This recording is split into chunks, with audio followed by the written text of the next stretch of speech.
আসসালামু আলাইকুম। কি অবস্থা? কেমন আছেন সবাই? আশা করছি খুব বেশি ভালো আছেন। আজকে আপনাদের সাথে খুবই মজাদার একটা রেসিপি নিয়ে হাজির হয়ে গিয়েছি। আর হ্যাঁ, এই রেসিপিটি তৈরি করেছি আমার পেজের স্পেশাল যে মসলাটা আমি সবসময় তৈরি করে থাকি। কোরবানির ঈদ উপলক্ষে কিন্তু হিউজ পরিমাণে মসলা আমি রেডি করেছি।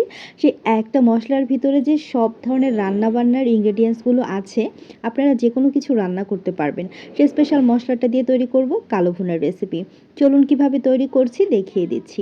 প্রথমে হচ্ছে আমাদেরকে মাংস নিতে হবে। এখানে আমি গরুর মাংস নিয়েছি।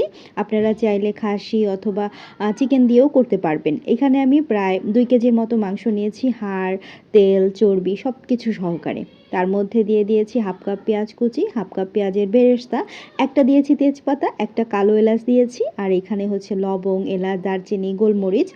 এরপর দিয়েছি ২ টেবিল চামচের মতো হচ্ছে আদা রসুন বাটা। তারপরে আমি হলুদের গুঁড়া দিয়েছি ১ চা চামচ, ২ চা চামচ দিয়েছি লাল মরিচের গুঁড়া, 1/2 চা চামচ ধনিয়া গুঁড়া, 1/2 চা চামচ দিয়েছি জিরার গুঁড়া। স্বাদ অনুযায়ী দিয়ে দিচ্ছি এখানে লবণ। এরপর আমি এখানে দিয়ে দিচ্ছি গরম মসলার গুঁড়া, নরমাল যে গরম মসলার গুঁড়াটা থাকে সেটা দিয়ে দিচ্ছি। তারপর আমি এখানে দিয়ে দিলাম পেঁয়াজের যে বেরেস্তা করেছিলাম সেই ভেজে রাখা তেলের যে অংশটুকু ছিল সেই তেলটুকুন 1/2 কাপের মতো এখানে প্রায় আমি দিয়ে দিয়েছি। তারপর খুব ভালোভাবে হাত দিয়ে মাখিয়ে নিতে হবে। গরুর মাংসের স্পেশাল কালো ভুনাটা বেসিক্যালি যতটা ভালোভাবে আপনারা মাখিয়ে নেবেন ততটাই কিন্তু পারফেক্ট হবে রান্নাটা। তো দেখতেই পাচ্ছেন আমি এভাবে মাখিয়ে ঢেকে রেখে দেব প্রায় ২ ঘন্টার মতো ম্যারিনেট করে।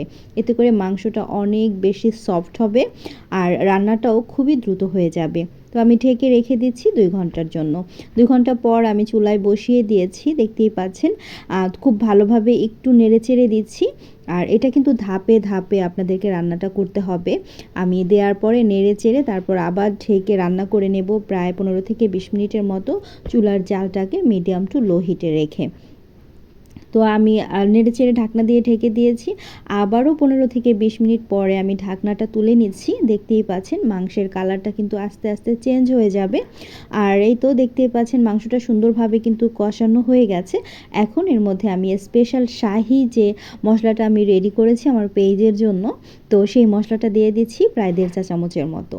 আর কোনো কিছুর কিন্তু দরকার হবে না। এই একটা মশলার মধ্যেই কিন্তু আপনারা সমস্ত মশলাগুলো পেয়ে যাবেন।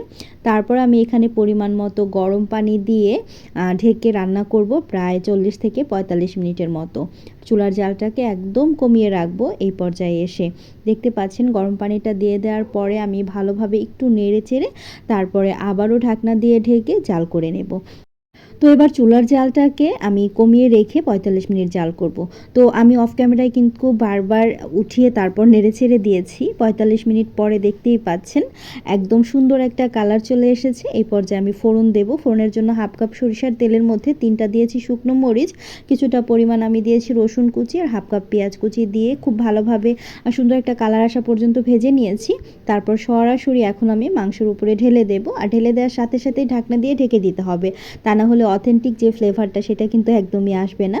তো আমি এরপর হচ্ছে ২ মিনিট জাল করে নিয়ে একটু নেড়ে চেড়ে দিচ্ছি। আর নেড়ে চেড়ে নিলেই কিন্তু আমার কালা ভুনাটা একদম পারফেক্টলি রেডি হয়ে যাবে। চুলার জালটা বন্ধ করে দিয়েছি। আমি একটা সার্ভিং ডিশে সার্ভ করে নিয়েছি। খুবই মজার একটা রেসিপি, আপনারা চাইলে কিন্তু ঝটপট করেই বানিয়ে ফেলতে পারবেন একদম সহজভাবে। আমি আপনাদের সাথে রেসিপিটি শেয়ার করলাম। আর আমার হাতের জাদুকরি স্পেশাল যে মশলাটা আছে সেটার আমি পেজের নামটা মেনশন করে দেব, আমি আমার পেজের লিঙ্কটাও দিয়ে দেব। আপনারা চাইলে কিন্তু অর্ডার করতে পারবেন। এই সামনে যেহেতু কোরবানির ঈদ আসছে, এই ঈদ উপলক্ষে রেসিপিটি ট্রাই করতে পারেন। ট্রাই করার পরে কেমন লেগেছে অবশ্যই কিন্তু আমাকে কমেন্টের মাধ্যমে জানাবেন।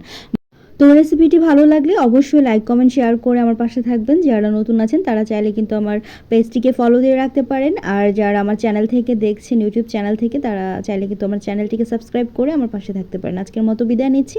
ভালো থাকবেন সবাই। আল্লাহ হাফিজ। আসসালামু আলাইকুম।